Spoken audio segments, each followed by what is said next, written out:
First things first, you talked about the motivation. Motivation isn't real. Motivation is not a real thing. People who train every day don't want to train every day. They are not motivated to train every day. They are something else. Motivation is the wrong word. They are not motivated. It's called discipline. It's called being a man. It's not about feeling like doing it. If you only do things you feel like doing, you know what you end up doing? What? You end up sitting around with a belly, drinking soya fucking latte bullshit. That's what you end up doing if you only do what you feel like doing.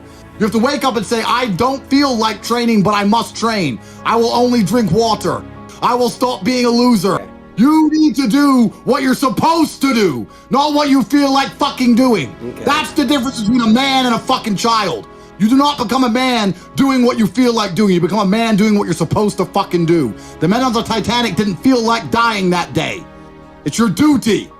Nope. It is your duty to not be a fat piece of shit. This isn't a fucking game, young man.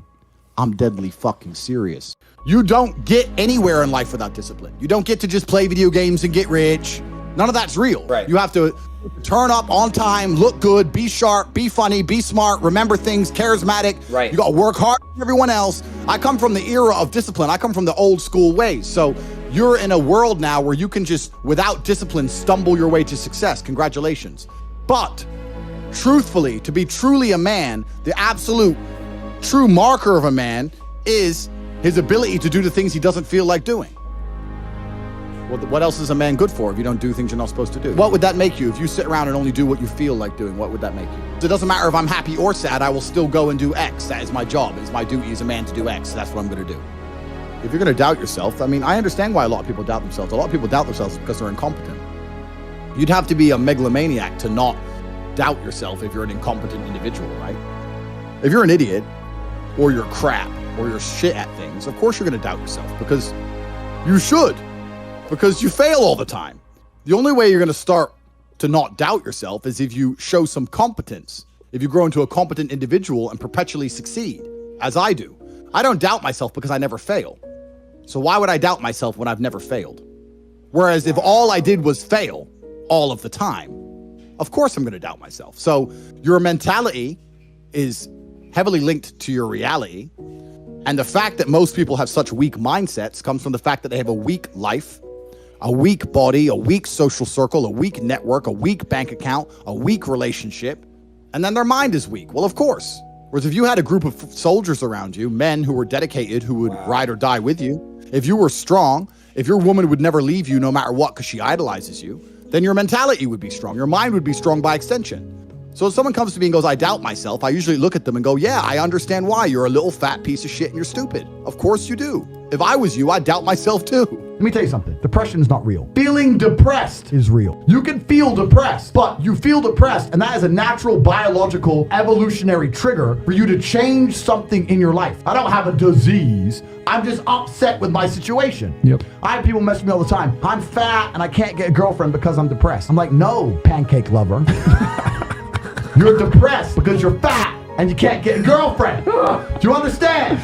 This is the point, right? So for a lot of people, your life is depressing. A lot of you out there, if you're sitting there and you say you suffer from depression, you probably live a depressing life. You probably live a depressing life. So if I was you, I'd be depressed. If you come to me and say you're depressed, I say, I will fix you.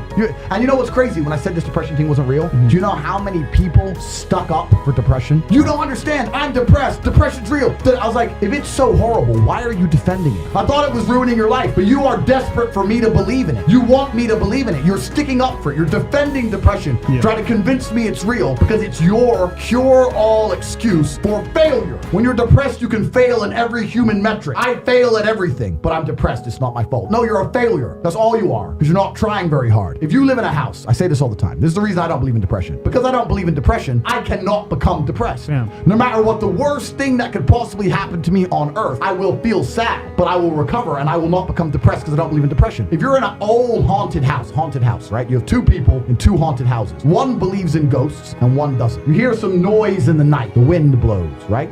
The man who believes in ghosts is like, oh no, a ghost. Now he's scared, right? He wants an exorcist. He can't sleep. He's scared about ghosts. He's paranoid.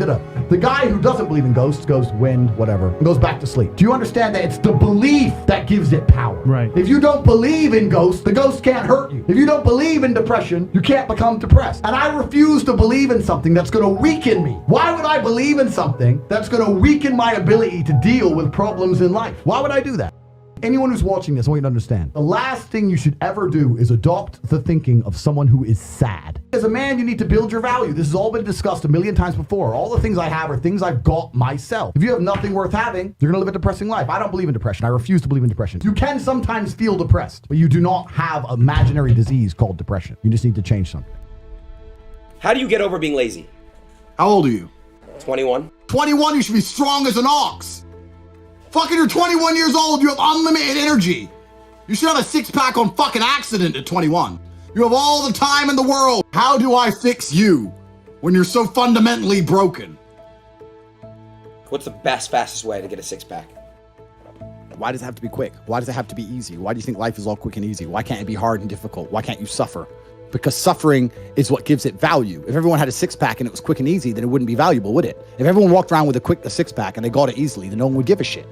The whole point is that it's difficult to get. Value is linked to difficulty.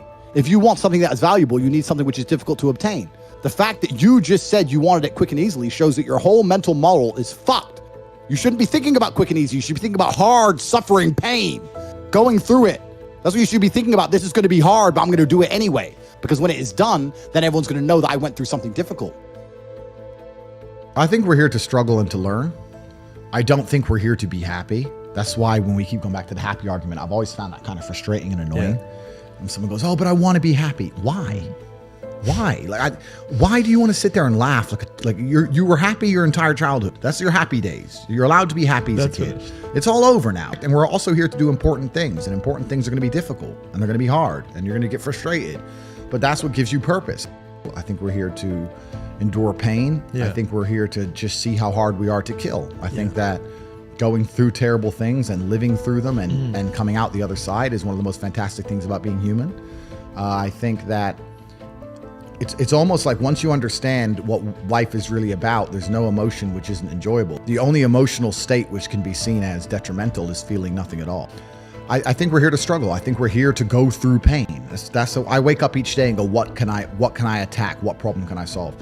I don't think if you're a hardworking person who is honest, who shakes hands, who tries to learn, who does what they're supposed to do, who has a good heart, that you're truly, really not going to be able to get what you want. I think the universe is absolutely and utterly giving. When I see somebody who says they want something and they don't have it, I don't even think they truly even want it. You can have anything you want in the world. When a guy goes, I want a six-pack, then why ain't you got one? If you wanted it, you'd have it. You'd like it. There's a bunch of things I'd like that I don't have, but I don't want them. Everything I've ever wanted, I've got. I've never wanted something and not had it. We all know what we're talking about here. There's things we'd like. I'd like to be able to figure skate. Not enough to go learn to figure skate. I truly believe that God is extremely giving. There's this saying, goes around, comes around. Completely true. But I would say it comes from God. God is keeping an eye on you and he's paying attention to you and he knows the kind of person you are and the kind of things you do. And I don't believe if you're actually genuinely a good person all of the time, that you're not going to get some goodwill back to you. You need to go and conquer. That's the purpose of life. God created us to learn and understand ourselves and understand other people and understand the world. And what did I say earlier? I said that you don't learn a lesson without pain. So you have to struggle to learn anything. There's only two ways to learn things, the hard way or the harder way. If you're smart, you can learn the hard way. But in my experience, 99% of the planet only learn the hardest possible way. If the lesson's even 85% effective, they'll make the same mistake. It's only when they completely decimate and destroy an element of their life do they sit there and go, oh, oops, now I get it. That's how it goes.